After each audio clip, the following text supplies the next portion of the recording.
Iniciando a gravação. Pronto, tá gravando agora. Então, como eu estava falando, na aula passada a gente deu uma olhada na respiração, a gente estava discutindo um pouco sobre os processos dentro da respiração celular, né? A gente viu... tá 33, caraca. A gente viu um pouco sobre as fases dela, a gente deu uma olhada na glicólise, que é aquela quebra da glicose em dois compostos, né, são dois piruvatos. A gente viu para onde que vai esse piruvato, depois de oxidado, claro, lembrando sempre da oxidação do piruvato. E aí, então, ele entra ali no ciclo de Calvin, né, ou no ciclo de Krebs, eu já estou confundindo. E do ciclo de Krebs, então, tem a formação de várias moléculas de NADH, FADH2, né, e ATP. Esses NADHs mais o FADH2 vão lá para a cadeia transportadora de elétrons, né? E aí ocorre a fosforilação, certo? E nessa fosforilação a gente viu que os elétrons que foram retirados da glicose são então enviados das proteínas da membrana lá do... Professor. Oi. Desculpa interromper, mas a aula gravada, o senhor manda o link pelo Classroom, né? Mandei. Eu não mandei, não. Eu mando pelo Classroom pelo YouTube. Ok, era só pra eu saber, porque não que o senhor não tenha mandado. Ah, tá. É porque eu tô Pode lembrando continuar. agora que Obrigado. eu acho que o do segundo ano eu não mandei ontem. Vou ver se eu mando hoje. Tá. E aí lá na cadeia transportadora de elétrons, aqueles elétrons que foram retirados lá da glicose e que estavam sendo transportados pelo NADH e o FADH2 são então enviados para essas proteínas de membrana, né? E cada passagem dos elétrons é bombeado H+, da matriz mitocondrial para aquele espaço entre as membranas. E aí, esse H+, concentrado, ele retorna para a matriz mitocondrial através de uma proteína especial, né, que é a ATP sintase, e essa passagem através da proteína faz com que ocorra também a formação de ATP. Né? Então, a gente viu que essa é a principal função da respiração celular. É justamente pegar a energia que está armazenada no formato de ligações químicas na glicose e disponibilizar ela, né, transformar essa energia em ATP, que é o que a gente realmente usa nas nossas células, né, é o ATP, tá? Hoje a gente vai ver uma outra coisa, é um outro evento também celular, só que ele é basicamente, ou parecido, digamos assim, com o inverso da respiração. A gente vai dar uma olhada hoje na fotossíntese, né? Então, a partir dessas duas aulas, essa semana, a gente vai focar nas reações que ocorrem na fotossíntese, tá? Como eu estava falando, né? Como eu havia explicado, na aula passada a gente deu uma olhada na forma como os organismos vivos conseguem, então, transformar a energia que está presa nas ligações, né, nesses compostos químicos em ATP, né, que é justamente o ATP que é utilizado então pelas células, né, para conseguir... nossa, me embaralhei todo. E é justamente o ATP que é utilizado pelas células para conseguir então exercer as atividades dela, né, realizar as atividades, tá? E aí hoje, né, a gente vai tentar responder uma outra pergunta, tá? Vamos lá, eu estou dizendo para vocês então que a gente viu que a respiração é utilizar a energia que está contida nas ligações lá entre os carbonos da glicose, certo? E transformar essa energia em ATP, que é o que é utilizado pela célula, certo? Se eu perguntasse para vocês, tá, mas de onde que vem a energia das ligações lá entre os carbonos da glicose? De onde que vem essa energia, gente? Alguém sabe?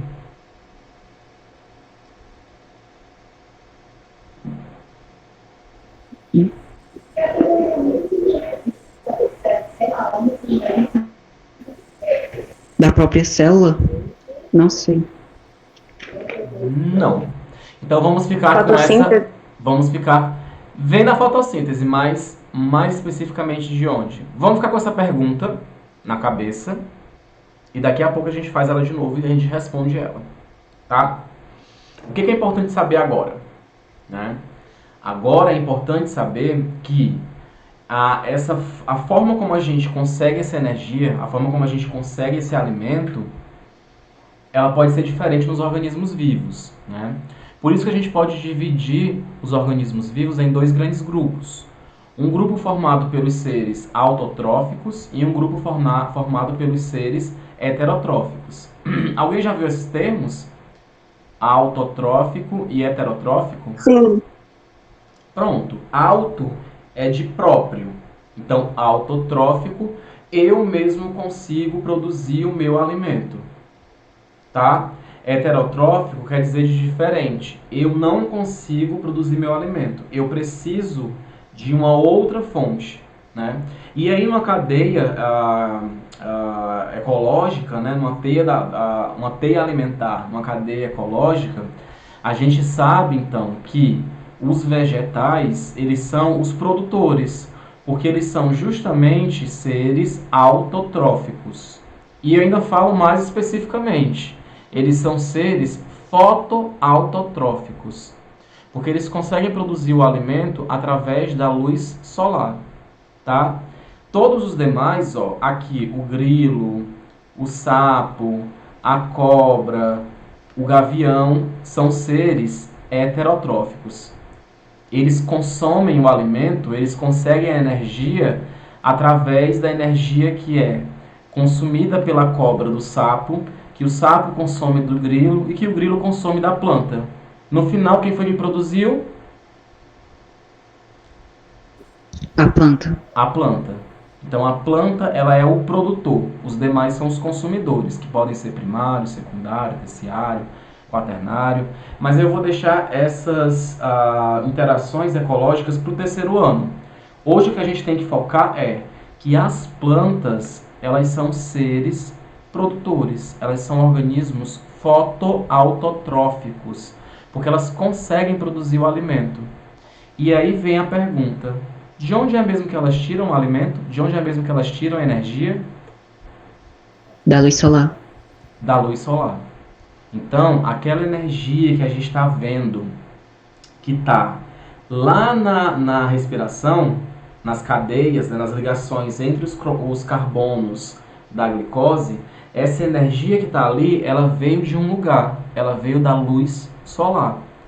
As plantas conseguem elas conseguem fazer justamente isso.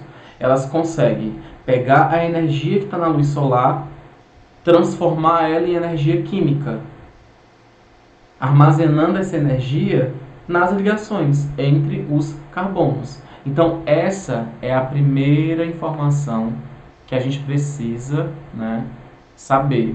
Tá? Aqui eu estou colocando, já estou marcando uma outra coisa. O que a gente precisa saber é justamente que os organismos fotoautotróficos conseguem capturar a energia da luz solar e transformar ela em energia química. E como que começou isso? Simples. A gente vai ter que voltar um pouco mais no tempo, porque isso começou com uns organismos procarióticos. Algumas bactérias, elas começaram a apresentar algumas membranas internas, né, como se fossem vários conjuntos e várias camadas de endomembranas. E nessas membranas, eles começaram a apresentar algumas estruturas que tinham alguns pigmentos. Pigmentos esses que eram capazes de serem, né, excitados, que a gente fala, pelos fótons, né, que é justamente o quê? A energia solar. Então esses fótons, né, a energia que vem da luz solar, agita esses pigmentos. Esses pigmentos conseguem então pegar essa energia se agitando e transformar ela em energia química, né, convertendo ela no formato de glicose. Tá? Então essas cianobactérias foram extremamente importantes, porque elas passaram a ser os principais produtores das cadeias ecológicas do nosso ambiente, do nosso planeta, certo? Então o que elas faziam? Elas capturavam a energia solar, elas pegavam o CO2 da atmosfera, e se a gente está falando que tem um monte de organismo respirando e liberando CO2, a gente começa a acreditar então que o quê? Que o CO2 está ficando concentrado. Então elas estão começando a pegar esse CO2 da atmosfera e estão transformando eles em glicose. Então o carbono lá do dióxido de carbono é justamente o carbono que vai ser incorporado na glicose. Então, os organismos fotoautotróficos pegam energia solar, pegam o carbono do CO2 e usam a água. São os três elementos principais para que esses organismos conseguissem fazer fotossíntese. Água tinha de muito, como diz o povo. CO2 também, porque, enfim, tinham vários organismos fazendo respiração. E luz solar, meu Deus, tem um monte de luz solar, o que não falta, pelo menos durante o dia. Né? Então, esse foi o ponto extremamente importante para que a fotossíntese passasse a ocorrer no nosso planeta. Tá? E, professor, mas por que você está falando das cianobactérias? Por que você está falando desses organismos procarióticos e fotoautotróficos? O que tem a ver com as plantas?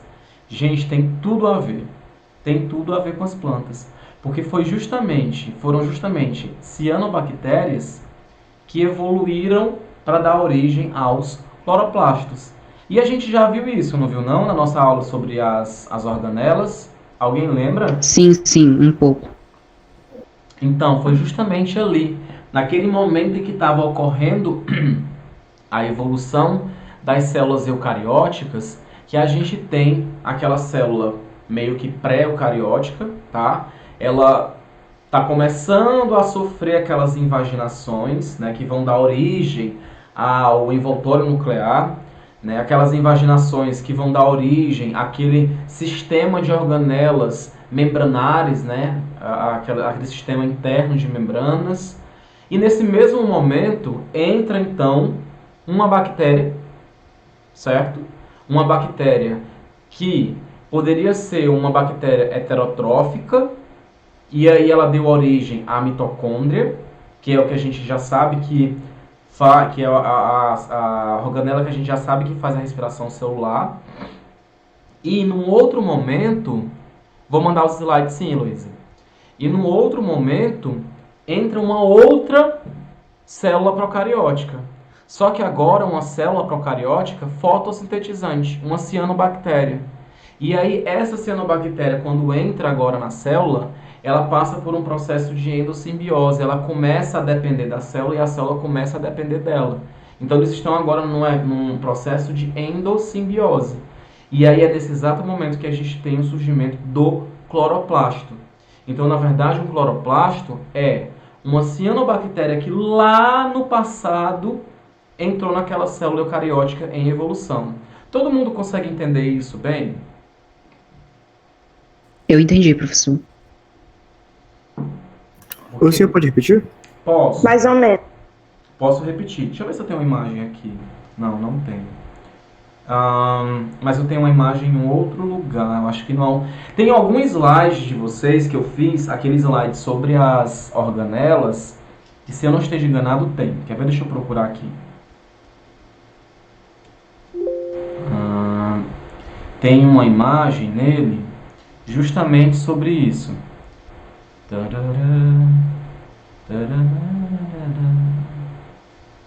Deixa eu ver.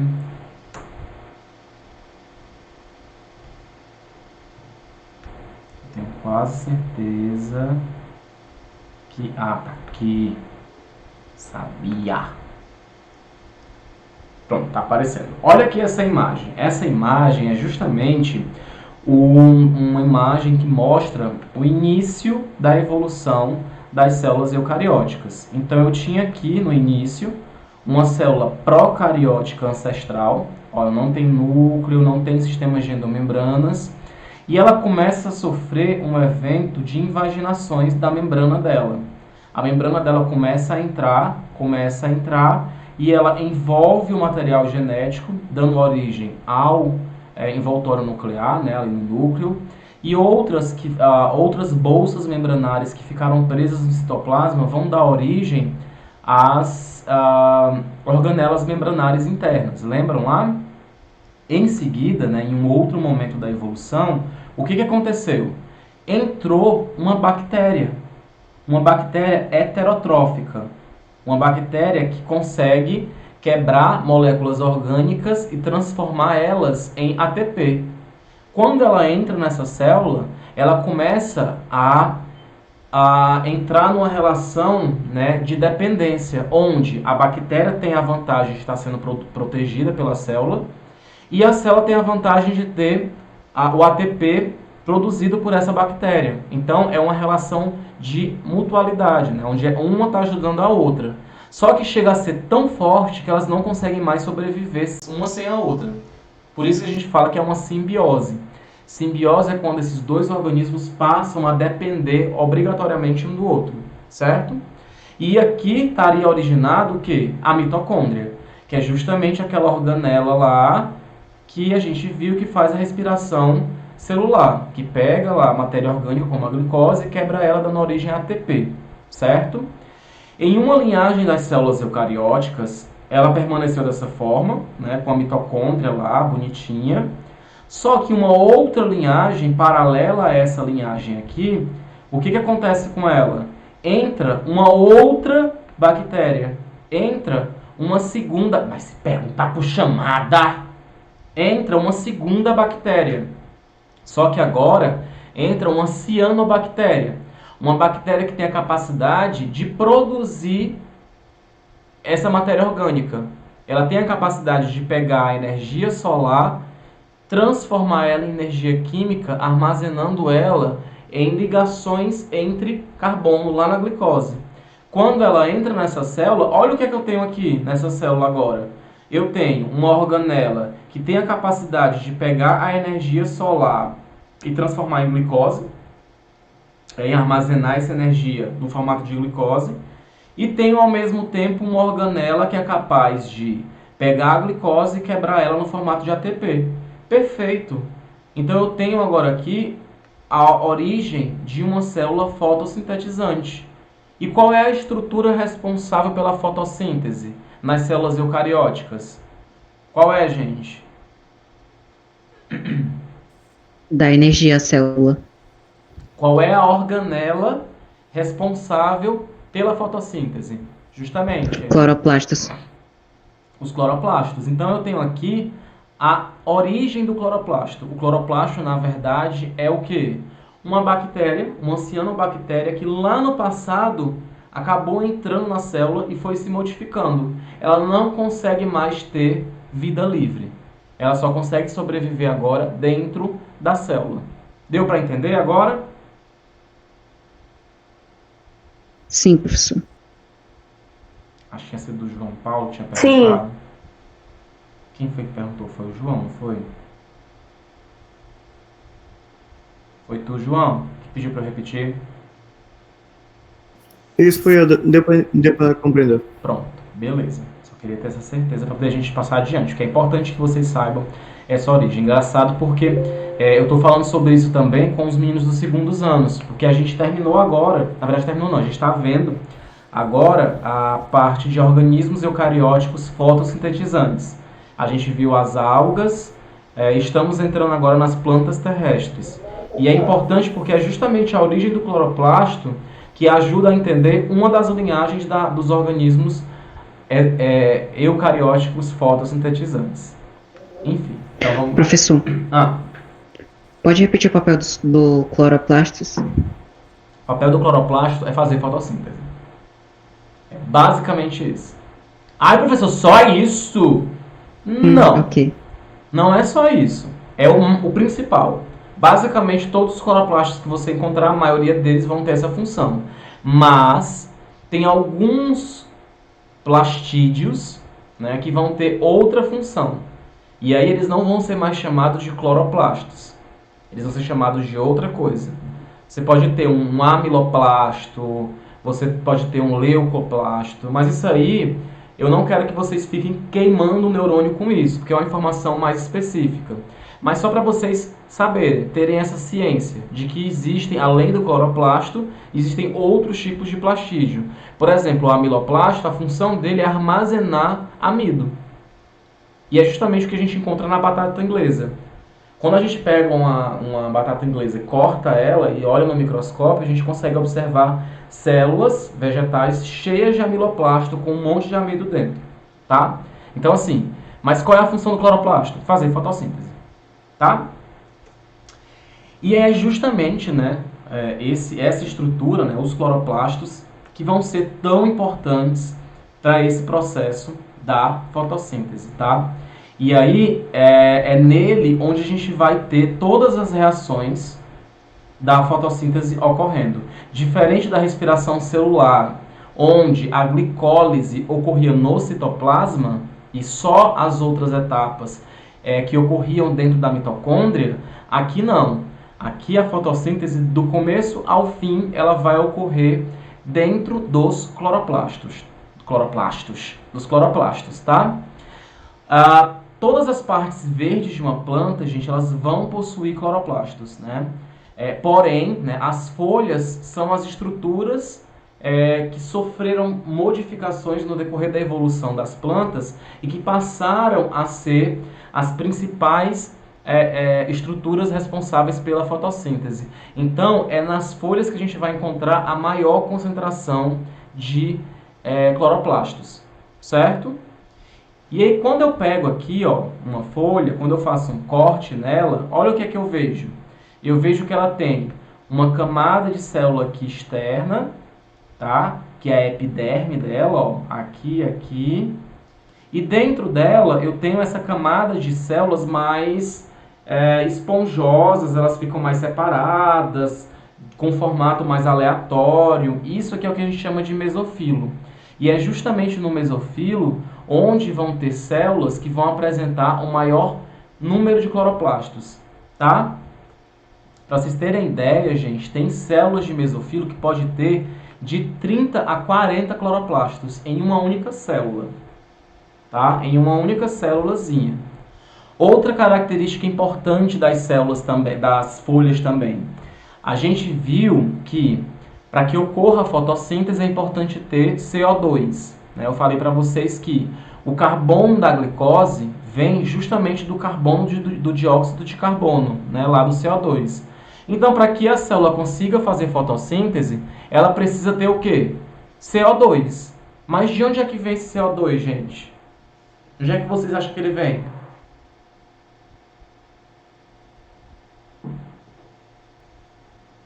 Dos humanos? Dos humanos, dos animais, vem da respiração. Então, quando eu inspiro, eu estou inspirando oxigênio que vai ser importante lá na minha mitocôndria para ela fazer o quê? Para ela fazer a respiração celular. Quando eu expiro, eu estou colocando para fora o CO2 que a minha mitocôndria produziu na respiração celular. Lembram lá do CO2 que está sendo produzido, que está sendo colocado para fora? Mas eu estou jogando para o ar. Como que a planta consegue pegar esse CO2 que está no ar?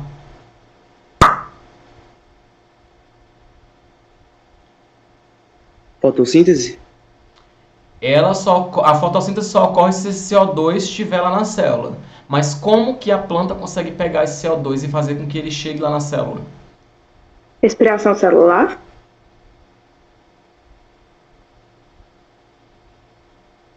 Ela tem que tirar da atmosfera, tem que tirar do ar. Como? Pela clorofila? Não. Ele tem que entrar. Simplesmente isso. O ar tem que entrar nas folhas. E é por isso que as folhas apresentam, ó, algumas estruturas diferenciadas. Vocês estão vendo isso aqui, ó? Que parece o olho lá do Senhor dos Anéis. Dois feijão. Parece dois feijões, né?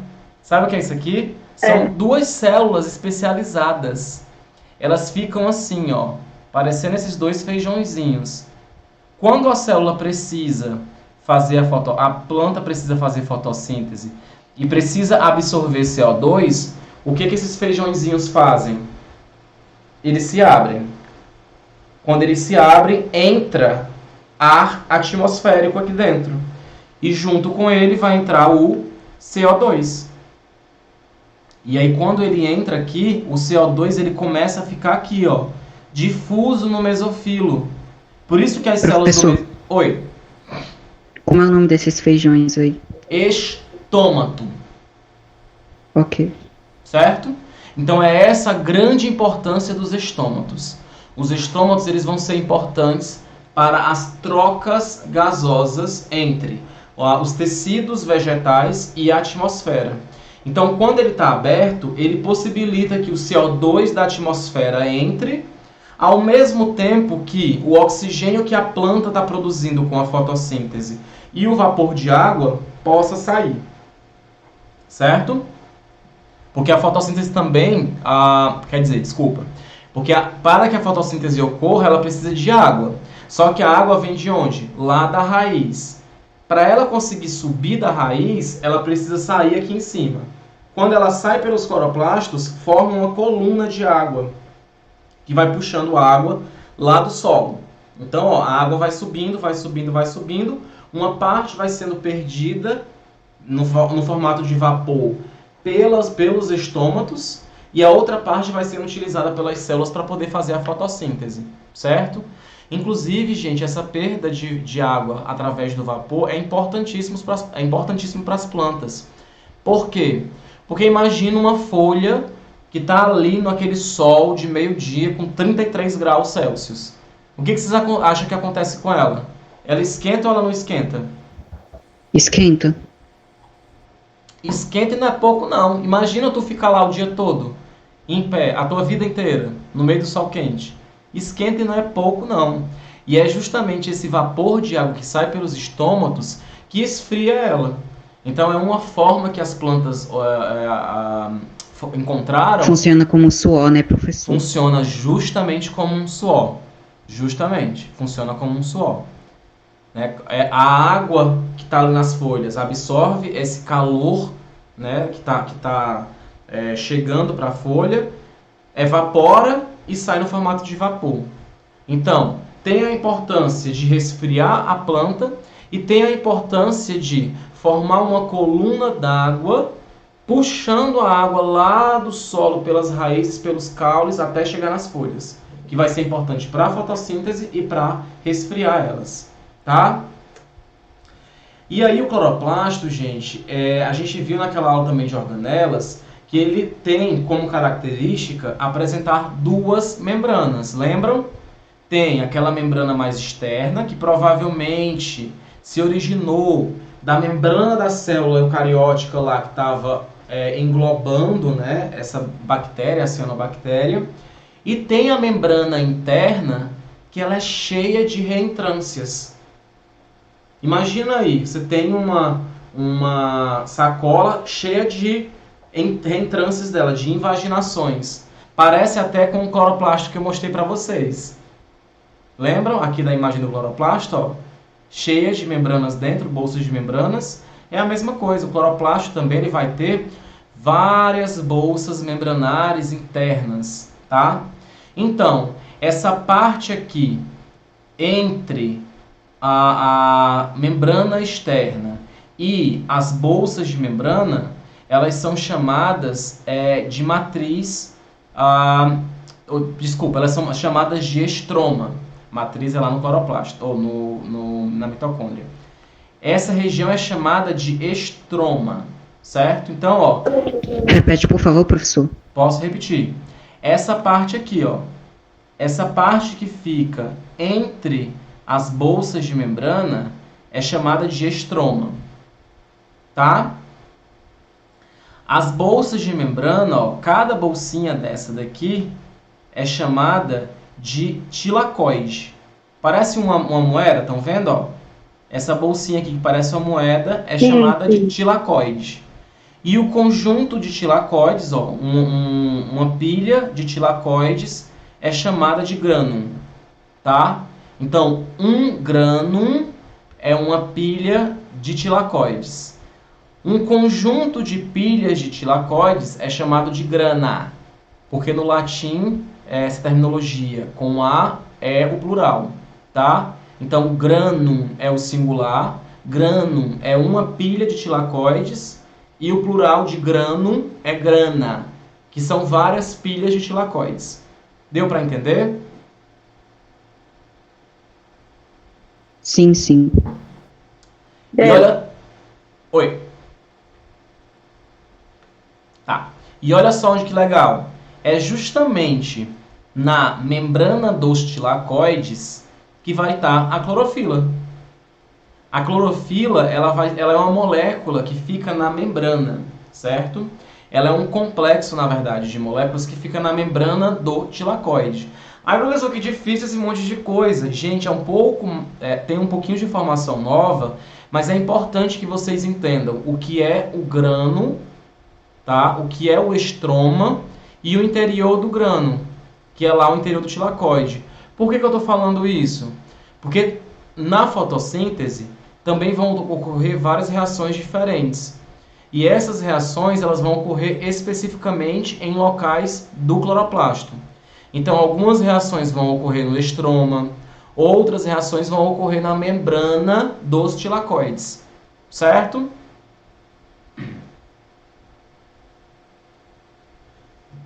E aí pronto, eu tenho agora todos os elementos que eu preciso para que a fotossíntese ocorra. Eu tenho lá os estômatos, né, possibilitando que o CO2 entre e que o oxigênio saia. Eu tenho água que está sendo absorvida lá nas raízes da folha, que estão subindo para as células. E eu tenho agora lá nas minhas células o cloroplasto, onde vai estar a clorofila, que vai ser responsável justamente por capturar a energia solar. Professor, pode repetir essa sequência, tipo CO2 entra, O2 sai? Pronto. Eu tenho agora todos os elementos importantes para a fotossíntese, né? Eu tenho o estômato, aqui, ó, aquela célula que parece um feijãozinho, que permite que o oxigênio entre, que o oxigênio saia e permite que o CO2 entre, certo? Qual foi a pergunta? Qual foi a dúvida? Quem é que está falando what? Que foi, Davi? Que foi?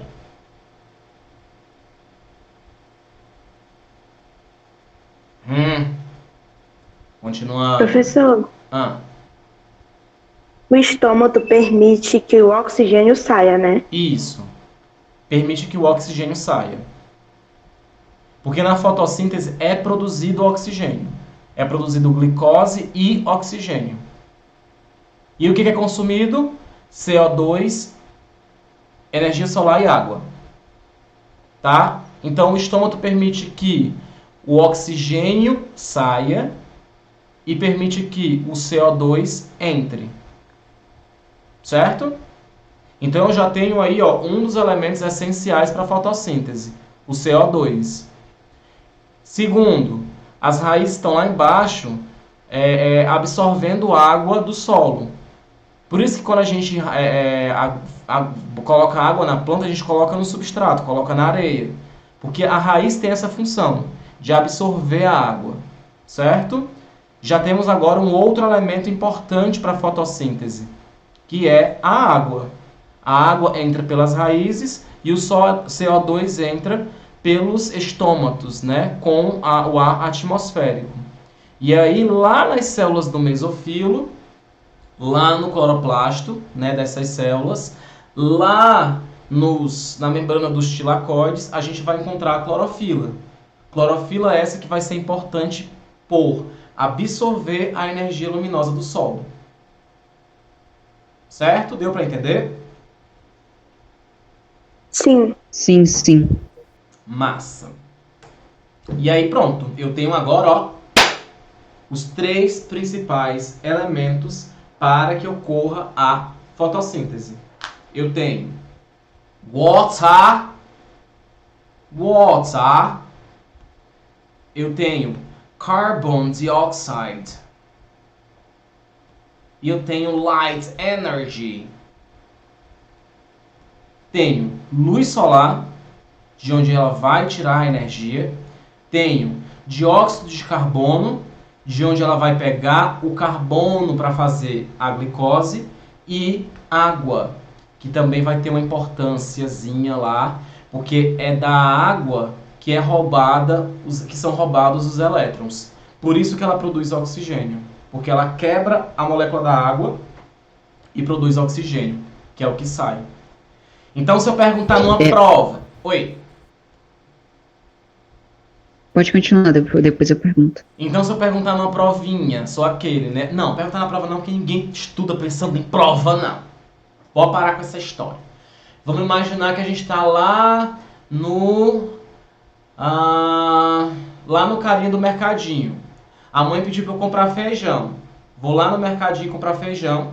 Chego lá, moço, me dá aqui 1 quilo de feijão, mas eu quero do feijão carioquinha. Aí ele dá lá, coloca na sacola o feijão, pega lá o troco, e na hora que ele pega lá o dinheiro, na hora que ele vai passar o troco, ele olha para mim e pergunta: só te dou o troco se me responder. Quais são os 3 elementos essenciais para que ocorra a fotossíntese? O que vocês vão O responder? meio contexto. Energia CO2 solar. entra. Energia solar, CO2, oxigênio e água. Não! CO2 entra, O2 sai. Aí as raízes que estão absorvendo a H2O do solo, que é a água, ajuda também na produção de energia na fotossíntese, né? E é isso, os 3 principais elementos é o CO2, o oxigênio e a água. Pronto, é isso que eu ia falar. Comecem a prestar atenção nas perguntas. É muito importante entender a pergunta. O cara lá do mercadinho perguntou quais são os 3 elementos essenciais para que ocorra a fotossíntese. Ele não perguntou o que entra e o que sai. Ele perguntou quais são os 3 elementos essenciais para que ocorra a fotossíntese. Luz solar, dióxido de carbono, ou então CO2, e água. Pronto. Morreu Maria Preá. Certo? Não inventa de colocar oxigênio no E o meio, não. oxigênio? O oxigênio sai. Eu não estou perguntando o que sai. Eu estou perguntando o que precisa para que ocorra. Entendeu? Entendi. Pronto, é isso. Entendi. Se eu perguntar o que é preciso para que ocorra, é luz solar, dióxido de carbono e água. Agora, se eu perguntar, ai gente, vocês chegaram em casa, né? Passaram aquele sufoco, conseguiram o troco, o cara deu o troco, porque vocês acertaram a pergunta. E aí quando vocês vão entregar o feijão para a mãe de vocês, ela deixa o feijão cair no chão, ela levanta e pergunta, gente, mas o que então é preciso para que ocorra a fotossíntese e o que é produzido na fotossíntese? O que vocês vão responder? Oxigênio. Não! Olha a pergunta da mãe de vocês, o que foi que ela perguntou? Ela perguntou o que é preciso para que ocorra a fotossíntese e o que é produzido na fotossíntese. É preciso que entre o CO2 e que a clorofila absorva a energia luminosa do sol. E a água? E água também. Para que ela produza...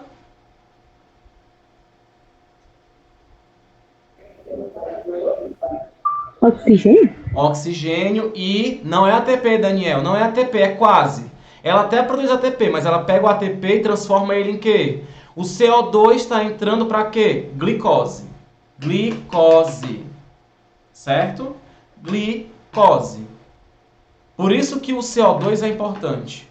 Porque o CO2 é justamente a fonte de carbono para a produção de glicose.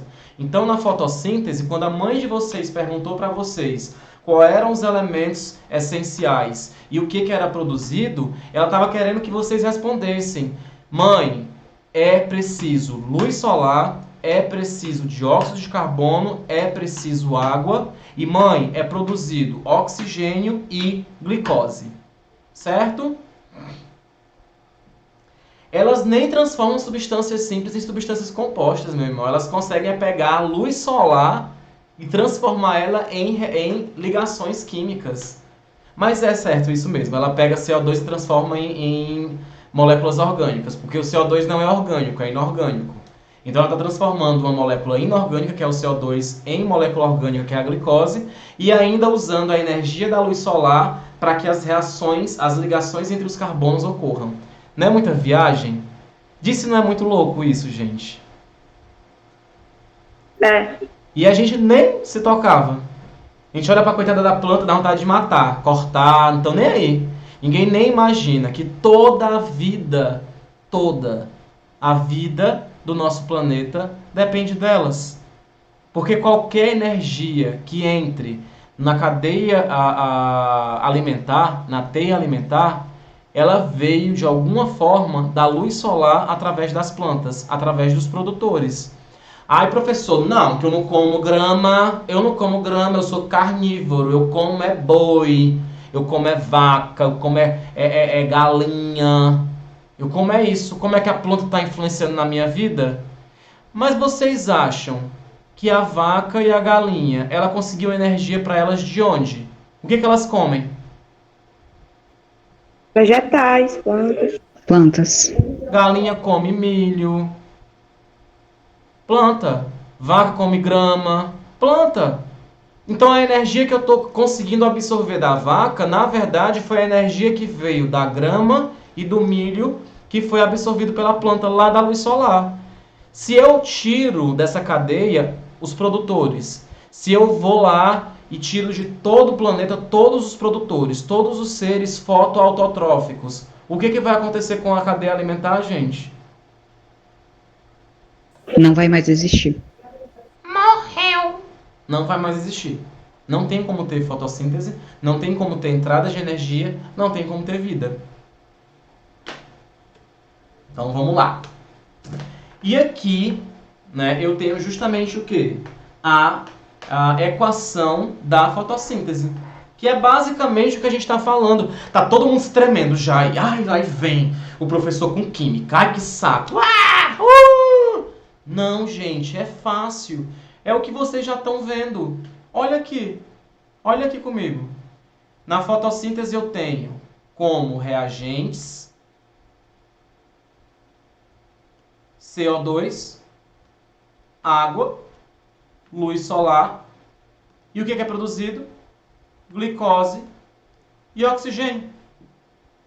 Não foi o que vocês acabaram de responder para a mãe de vocês, não? Sim. Então, Exatamente. para que esse desespero? É simples, meu povo. Olha só. O que a gente tem que saber aqui? Balancear. Que aí vocês já estão verdes de saber balancear, porque vocês estão vendo isso com a Amanda. Mas tem só que saber balancear. Então eu tenho, se aqui na glicose eu tenho 6 moléculas de carbono, e todo o carbono da glicose vem lá do CO2, quantas moléculas de CO2 eu preciso que entre para ter uma molécula de glicose? 4. 6.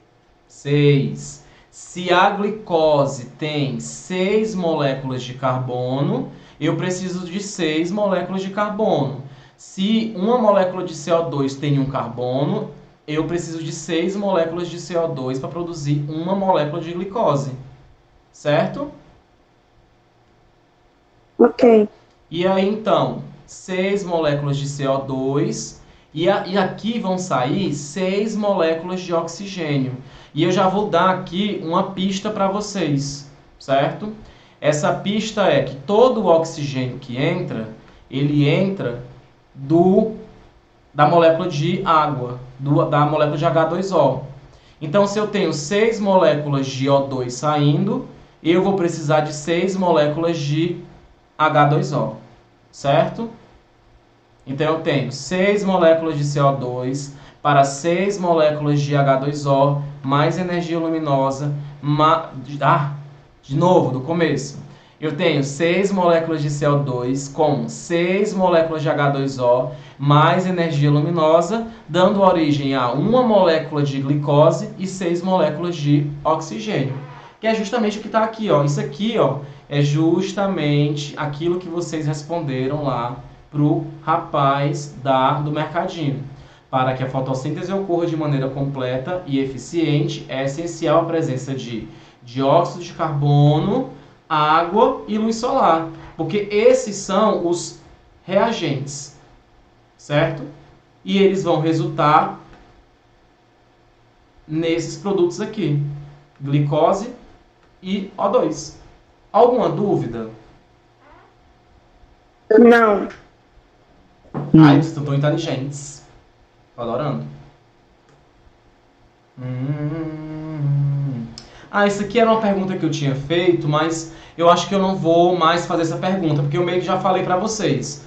Eu já disse pra vocês, porque de cara, o que a gente pode pensar? Se vocês olhassem essa reação aqui, tá? Sem eu ter falado nada.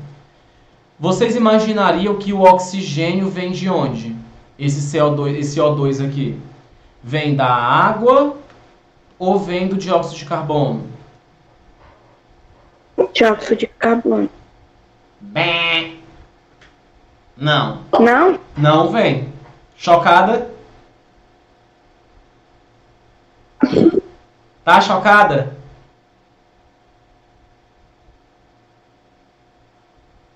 Eu não me respondi mais. Porque eu fiquei chocado. É sério, eu fiquei chocado. Quando eu vi isso pela primeira vez, eu falei, eu não acredito. De cara, eu acharia que todo o oxigênio do O2 que é liberado vem do CO2.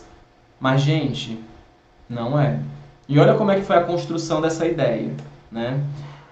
O que fizeram? Fizeram um experimento. Olha só. No experimento 1, eles pegaram uma planta em um ambiente, né, isolado, específico lá, colocaram para ela CO2 atmosférico bonitinho e colocaram a água com um oxigênio marcado. Porque tem como fazer isso. É só você olhar uma molécula diferente do oxigênio, o oxigênio 18, certo? Então assim, não precisa saber o que isso quer dizer. Só saibam que eles, nesse primeiro experimento, deram a molécula de água com um oxigênio especial, certo? No experimento 2, eles pegaram e deram a molécula de CO2 com o oxigênio especial e a molécula de água normal, certo? E eles foram olhar os produtos, foram ver onde que estava esse oxigênio especial. Nesse experimento número 1, a glicose não tinha. O oxigênio da glicose não tinha nada de oxigênio especial. Na água também não tinha nada de oxigênio especial. Já no outro experimento, na glicose tinha oxigênio especial. Na água tinha oxigênio especial e no oxigênio, na molécula de O2, não tinha oxigênio especial. Vamos mudar aqui o slide. O que vocês acham então? Esse oxigênio especial é para poder medir, para poder pintar. Digamos que é como se eu pegasse o oxigênio e pintasse ele. Os pesquisadores têm como fazer isso. É como se eles pegassem, eu quero saber para onde é que vai esse oxigênio. Para eu saber para onde é que ele vai, eu tenho que pintar ele. E é isso que eles fazem, eles pintam esse oxigênio. Eu estou no meio do slide, deixa eu sair. Eles pintam esse oxigênio. É um oxigêniozinho especial, certo? Então, nesse primeiro experimento aqui, deixa eu limpar. Pronto. Nesse primeiro experimento aqui, o oxigênio pintado estava na água. E nesse segundo experimento, o oxigênio pintado estava na molécula de CO2, no dióxido de carbono.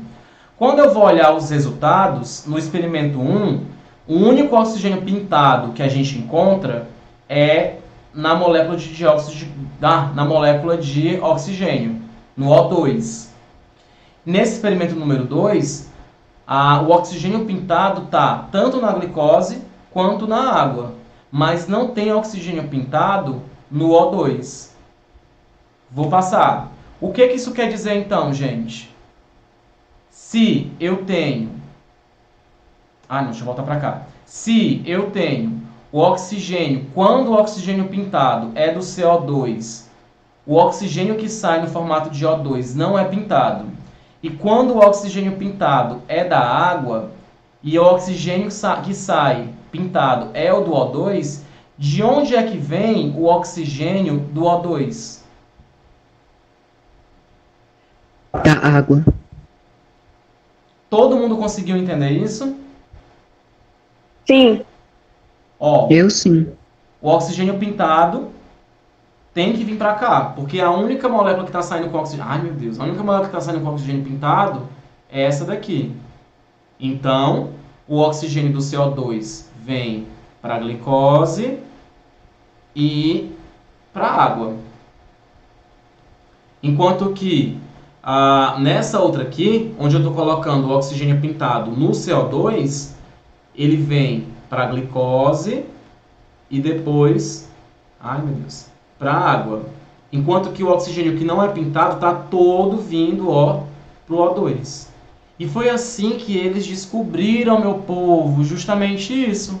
Descobriram que do dióxido de carbono, o carbono é incorporado no componente orgânico, no caso da glicose, e o oxigênio é incorporado aos componentes orgânico e à água.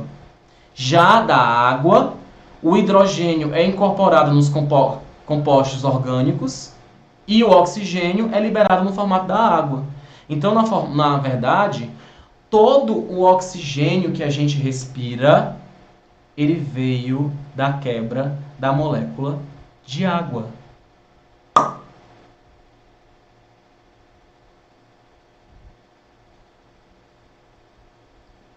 Tá caindo? Alguém tem alguma dúvida em relação a isso? Todo mundo tá assim, assustado, com medo de imaginar que o tempo todo que tá respirando, cada moléculazinha de oxigênio que está entrando, um dia foi uma molécula de água?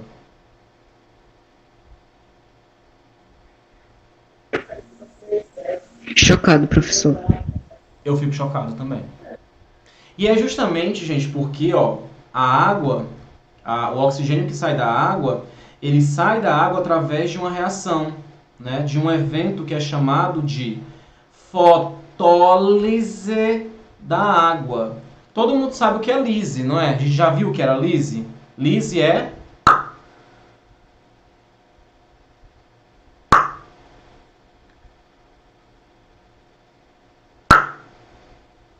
O que é lise? A quebra. Quebra. Fotólise, quebra através do quê? Da luz. Então é a quebra através da luz da água. A planta consegue inicialmente pegar a molécula de água e quebrar ela, usando a energia solar. Por isso que é a fotólise da luz, ou fotólise da água. Então pronto, a gente vai parar hoje por aqui, tá? A gente vai então digerir esse monte de informação de hoje. Vai começar agora a pensar a cada respiração que vocês fizerem, a cada inspiração, vocês vão pensar que cada molécula de oxigênio dessa que vocês estão inspirando, ela deve ter sido, há um tempo desse atrás, uma molécula de água. Então vocês poderiam estar se afogando agora, mas não, vocês estão respirando, certo? E aí na próxima aula, a gente vai justamente dar uma olhada nas etapas da fotossíntese.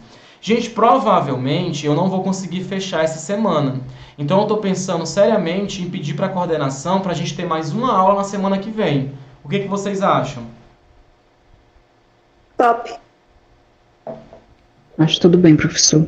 Então pronto, pois na semana que vem a gente dá uma fechada. Mas essa semana tem aula ainda, viu? Quinta-feira a gente continua o conteúdo e provavelmente encerra ele na semana que vem. Que aí eu vou tirar a semana que vem para dar pelo menos mais uma aula para vocês. Eu vou mandar também um áudio para vocês, que eu esqueci, para as turmas dos primeiros anos, porque me perguntaram se eu não ia compartilhar os trabalhos de vocês. E a minha ideia, gente, era compartilhar. Só que eu estou bem atarefado nessas 2 últimas semanas, porque a minha mãe ela tem um probleminha de saúde. E ela teve ela está tendo umas recaídas nessas 2 últimas semanas, na verdade nessas últimas 3 semanas. E aí, por conta disso, eu estou tendo que dar um pouco mais de atenção a ela. Inclusive, amanhã eu devo ir para o médico com ela, enfim. E aí, por isso que eu não consegui compartilhar os trabalhos de vocês. Eu peço 1000 desculpas para vocês, porque a ideia realmente era essa. Então, eu acho que eu acabei falhando em relação a isso. Mas, assim, eu prometo que a gente vai ter oportunidade de fazer alguma outra atividade e eu vou dar, né, esse suporte para vocês. Ou então, eu vou, de alguma forma, pegar as imagens que vocês printaram e tentar fazer isso no formato de stories, dado o meu Instagram, enfim.